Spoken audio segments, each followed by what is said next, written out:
ముందుగా ఓంకారానికి సంబంధించినటువంటి నేపథ్యాన్ని మనం విచారించేద్దాం. అసలు ఓంకారం నేపథ్యం ఏంటి? ఓంకారం ఎలా పుట్టింది? అనే అంశాలను తెలియజేసే ప్రయత్నం చేస్తాను. పూర్తిగా శూన్యంగా ఉన్నటువంటి సృష్టికి పూర్వం ఉన్న స్థితిని మన ఋషులు వర్ణించారు. శూన్యంగా, పూర్ణమైనటువంటి శూన్యంగా ఉండేటటువంటి స్థితిలో ఉన్నటువంటి ఒక వ్యవస్థ ఉండేది. ఎటు చూసినా గాఢాంధకారమై ఉన్నటువంటి వ్యవస్థని ఋషులు దర్శించారు. ఇక్కడే సృష్టి ఆవిర్భావానికి సంబంధించినటువంటి ఒక అద్భుతం జరిగింది. అయితే అంతా శూన్యంగా ఉంటున్నటువంటి అంశంలో ఆత్మ ఏదైతే ఉందో అది చైతన్యం, దానికి ఆది లేదు, దానికి అంతం లేదు అనేటటువంటి వ్యవస్థని మన ఋషులు మనకు అందించారు. ఈ ఆత్మికమైనటువంటి వ్యవస్థ అణువు రూపంలో సంచరించడం అనేది జరిగింది. ఎటు చూసినా గాఢాంధకారంగా ఉండేటటువంటి అంశాన్ని చూసి విస్ఫోటనానికి గురైంది. దీనికి కారణాన్ని అన్వేషిస్తే మనం ఈ విధమైనటువంటి స్థితిని మనం బాల్యంలో, పసితనంలో కూడా ఉంటుంది. ఆత్మిక స్థితిగా ఉండేటటువంటి బాలుడు తన చుట్టూ వెలుగు ఉన్నప్పటికీ తనకి ఆ విధమైనటువంటి గ్రహింపు లేకపోవడం చేత ఏడుస్తాడు. మీరు గమనిస్తే ఆ బాలుడు ఏడవడమే తన లోపల ఉండేటటువంటి సంస్కారాలు, తన లోపల ఉండేటటువంటి ఎనర్జీస్ ఉద్భవించడానికి కారణమవుతుంది కాబట్టే శిశువు ఏడుపుకి చాలా ప్రాధాన్యత ఉంటుంది. వైద్యంలో కావచ్చు, లౌకికంగా కావచ్చు. అలాగే మొట్టమొదట సృష్టి ఆవిర్భావానికి పూర్వం ఆత్మ చైతన్యం ఏదైతే ఉందో, ఈ ఆత్మ చైతన్యం గాఢాంధకారాన్ని సహించలేక, ధరించలేక, భరించలేక విస్ఫోటనానికి గురవుతుంది. ఇలా విస్ఫోటనానికి గురైనప్పుడే సృష్టి అనేది తొలి దశలో ఏర్పడడం జరిగింది. ఈ సృష్టి అనేక దశల వారీగా తనని తాను మార్చుకుంటూ, తనని తాను వృద్ధి చేసుకుంటూ ఈరోజు, ఈ క్షణం, ఇప్పుడు ఉన్న విధంగా ఉన్నది అని మన ఋషులు చెప్తున్నారు. అయితే ఈ క్రమాన్ని మనం ఒకసారి విచారణ చేద్దాం. ఎప్పుడైతే అణువు రూపంలో ఉండేటటువంటి ఆత్మ చైతన్యం విస్ఫోటనమైందో, ఆత్మ చైతన్యం పోయినట్టు కాదు, ఆత్మ చైతన్యం అంతమైనట్టు కాదు, ఆత్మ చైతన్యం అనేది మార్పులు లేకుండా శాశ్వతంగా ఉంటుంది అనేది మన ఋషులు చెప్పిన దాన్ని బట్టి దాన్ని గుర్తించి ఆ విధమైనటువంటి అంశాన్ని కొంచెం పక్కన ఉంచుతాం. మనం ఇప్పుడు తెలుసుకోవాల్సిన అవసరం సృష్టి ఆవిర్భావానికి సంబంధించి. సృష్టి ఆవిర్భావం అవ్వడంతోనే సృష్టిలో ఉండేటటువంటి ఆజ్ఞ అనేటటువంటి ఎనర్జీ సెంటర్ డెవలప్ అయింది. ఈ ఆజ్ఞ అనేటటువంటి ఎనర్జీ సెంటర్ ఎప్పుడైతే డెవలప్ అయిందో, ఈ విస్ఫోటనం ఎలా పడితే అలా కాకుండా ఒక క్రమ పద్ధతిలో, ఒక రేడియస్ ప్రకారం, ఒక పరిధిలాగా విస్ఫోటనం జరిగింది. అంటే విస్తరించడం జరిగింది. తరువాత విశుద్ధి స్థాయికి వచ్చిన తర్వాత తన లోపల ఉండేటటువంటి ఎనర్జీస్ రకరకాలుగా మల్టిపుల్గా పెరగడం, వ్యాపించడం జరిగింది. అనాహత స్థాయిలో దశకు వచ్చినప్పుడు తన లోపల ఉండేటటువంటి కాంతిని పరావర్తనం చేస్తూ, విస్ఫోటనం ద్వారా ఏర్పడ్డటువంటి కాంతి పలు విధాలుగా విస్తరించడం అనేది మొదలైంది. ఎప్పుడైతే మణిపుర స్థాయికి వచ్చిందో సృష్టి ఆవిర్భావ క్రమం మణిపుర స్థాయిలో వేరు వేరు విభాగాలుగా ఏర్పడడం జరిగింది.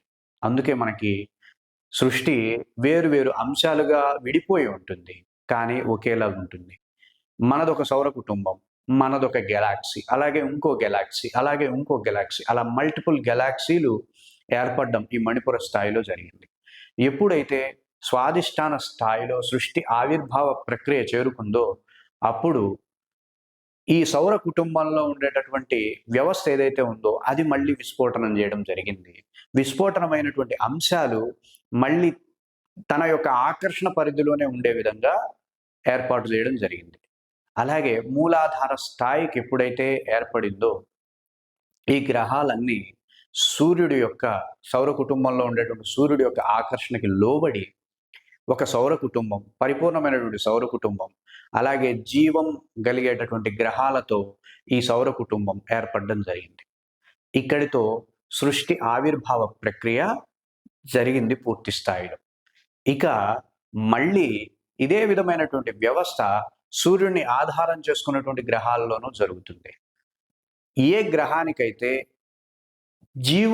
జీవ చైతన్యం ప్రయాణించగలిగే సామర్థ్యం, జీవ చైతన్యం ఎంటర్ కావడానికి, ప్రవేశించడానికి అవకాశంగా ఉండేటటువంటి గ్రహం ఏదైతే ఉందో దానిని ఎంచుకొని అక్కడ జీవ చైతన్యం ప్రయాణించాలి కాబట్టి, అక్కడికి రావాలి కాబట్టి, విస్ఫోటనమైనటువంటి కారణం శూన్యమైతే జీవ చైతన్యం పొందేటటువంటి వ్యవస్థ, జీవ చైతన్యం జన్మలుగా తీసుకోవాల్సినటువంటి కారణం కూడా అదే అయితే, కానీ సమాధానం సమృద్ధి.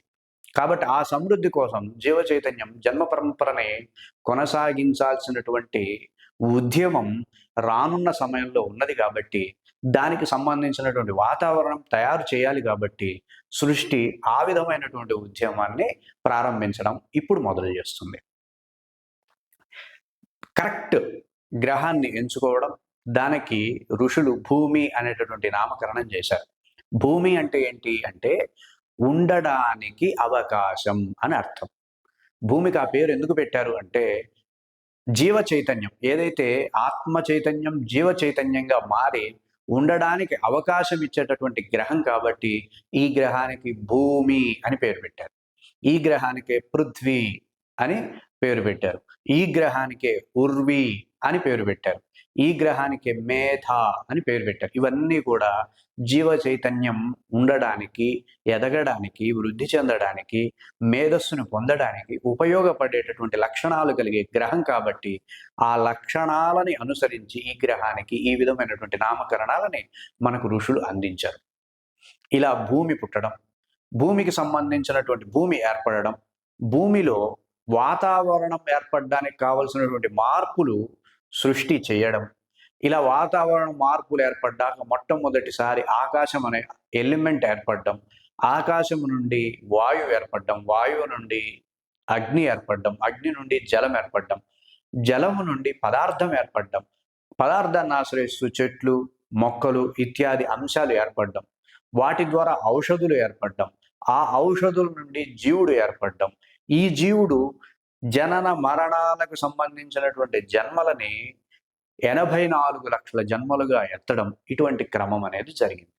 అయితే ఈ అంశాలలో మనం ఎంచుకున్నటువంటి అంశం ఓంకారం ఎక్కడుంది అనేది ప్రశ్న.